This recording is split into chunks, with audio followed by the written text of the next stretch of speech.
Bismillahirrahmanirrahim. Assalamualaikum warahmatullahi wabarakatuh. Alhamdulillahirabbil alamin.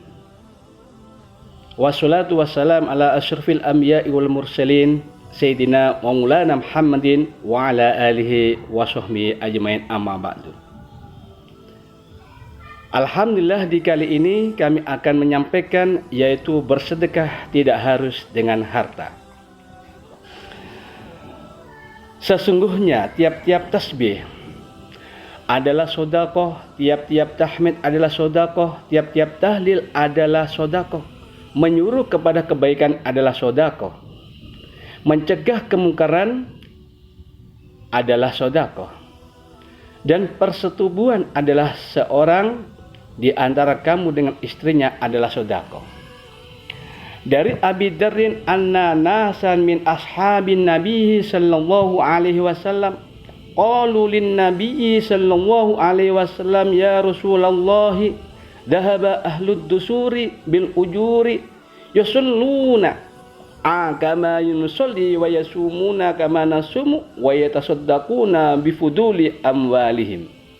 Qala awalaysa qad ja'alallahu lakum ma tasaddaquna inna bikulli tasbihatin shadaqatan wa kulli takbiratin shadaqatun wa kulli tahmidatin shadaqatun wa kulli tahlilatin shadaqatun wa amrun bil ma'rufi shadaqatun wa nahyun 'anil munkari shadaqatun wa fi bud'i ahadikum shadaqatun.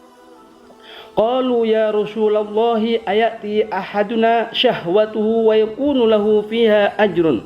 Qala ara'aytum law wada'aha fi haramin akana alaihi fiha wizrun. Fakadzalika idza wada'aha fil halali kana lahu ajrun. Dari Abu Dzar radhiyallahu anhu, ia berkata, sesungguhnya sebagian dari para sahabat Rasulullah sallallahu alaihi wasallam berkata kepada Nabi sallallahu alaihi wasallam, wahai Rasulullah sallallahu alaihi wasallam, orang-orang kaya lebih banyak mendapat pahala. Mereka mengerjakan sholat sebagaimana kami sholat, mereka berpuasa sebagaimana kami berpuasa, dan mereka bersedekah dengan kelebihan harta mereka. Nabi sallallahu alaihi wasallam bersabda, bukankah Allah telah menjadikan bagi kamu sesuatu untuk bersedekah? Sesungguhnya tiap-tiap tasbih adalah sedekah, tiap-tiap tahmid adalah sedekah, tiap-tiap tahlil adalah sedekah. Menyuruh kepada kebaikan adalah sedekah, mencegah kemungkaran adalah sedekah, dan bersetubuhan salah seorang di antara kamu dengan istrinya adalah sedekah. Mereka bertanya, wahai Rasulullah, apakah jika salah seorang di antara kami memenuhi syahwatnya ia mendapat pahala? Rasulullah Shallallahu Alaihi Wasallam menjawab, tahukah engkau jika seseorang memenuhi syahwatnya pada yang haram dia berdosa. Demikian pula jika ia memenuhi syahwatnya itu pada yang halal ia mendapat pahala. Hadis riwayat Muslim. Para sahabat bersemangat dalam melakukan kebaikan. Kita dapat melihat dalam hadis ini bahwa para sahabat radhiyallahu anhu ajma'in sangat bersemangat dalam melakukan kebaikan dan saling berlomba-lomba dalam melakukan amal kebaikan dan amal soleh. Setiap di antara mereka ingin mendapatkan sebagaimana yang didapati oleh yang lainnya. Dalam hadis ini terlihat bahwa sahabat-sahabat yang miskin mendatangi Rasulullah Shallallahu Alaihi Wasallam, mereka mengadukan kepada beliau Shallallahu Alaihi Wasallam mengenai orang-orang kaya yang sering membawa banyak pahala karena sering bersedekah dengan kelebihan harta mereka. Namun pengaduan mereka ini bukanlah hasud, iri, dan bukanlah menentang takdir Allah. Akan tapi maksud mereka adalah untuk bisa mengetahui amalan yang bisa menyamai perbuatan orang-orang kaya. Sahabat-sahabat yang miskin ingin agar amalan mereka bisa menyamai orang kaya, yaitu dalam hal sedekah walaupun mereka tidak memiliki harta. Akhirnya Rasulullah Shallallahu Alaihi Wasallam memberikan mereka solusi bahwa bacaan zikir, amar ma'ruf nahi mungkar, dan berhubungan mesra dengan istri bisa menjadi sedekah.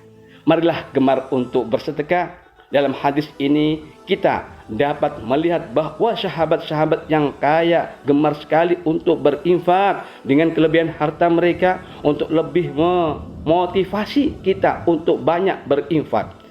Kita dapat melihat pada firman Allah Ta'ala, masalul ladzina yunfikuna amwalahum fi sabilillah kamathali habbatin ambatat sab'a sanabila fi kulli sunbulatin mi'atu habba wallahu yudha'ifu liman yasha wallahu wasi'un alim.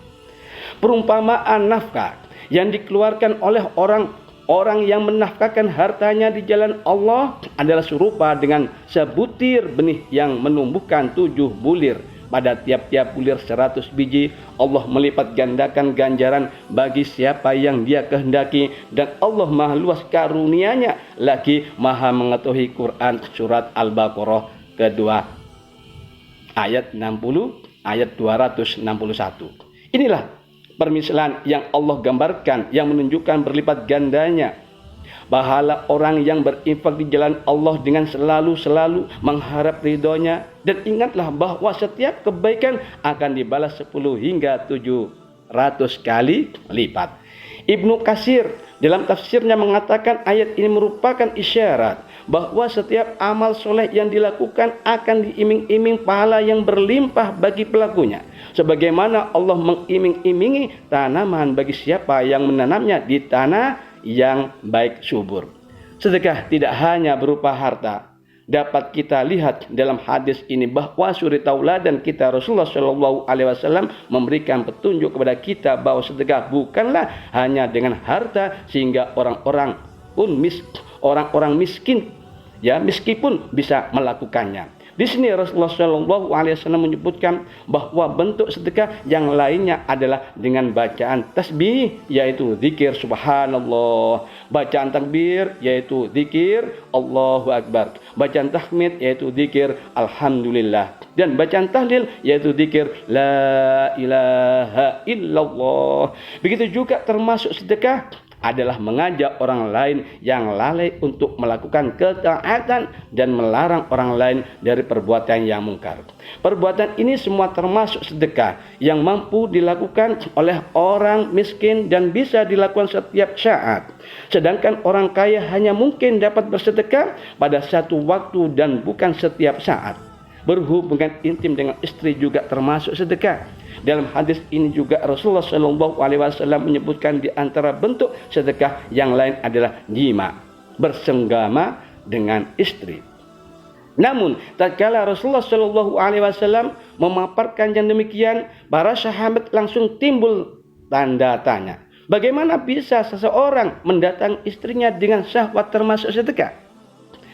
Nabi Shallallahu Alaihi Wasallam menjawab keraguan dari para sahabat ini dengan menggunakan kias bil aksi, analogi yang berkebalikan, yaitu beliau Shallallahu Alaihi Wasallam mengatakan, tahukah engkau jika seseorang memenuhi syahwatnya pada yang haram, dia berdosa. Demikian pula jika ia memenuhi syahwatnya itu pada yang halal, ia mendapat pahala. Ada perkataan yang sangat bagus sekali dari An-Nawawi tatkala menjelaskan makna hadis ini. Beliau rahimahullah mengatakan, ketahuilah bahwa syahwat jima adalah syahwat yang paling disukai oleh para nabi alaihi salatu wassalam.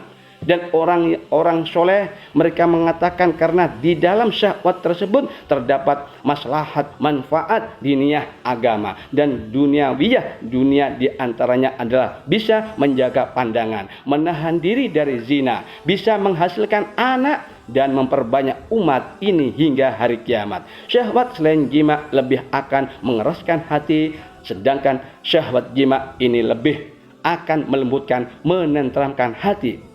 Dinukil dari Ad-Duratus Salafiyah halaman 186. Semoga Allah selalu memberikan ilmu yang bermanfaat dan memberi petunjuk untuk melakukan amal soleh. Demikian kurang lebihnya dari kami. Wassalamualaikum warahmatullahi wabarakatuh.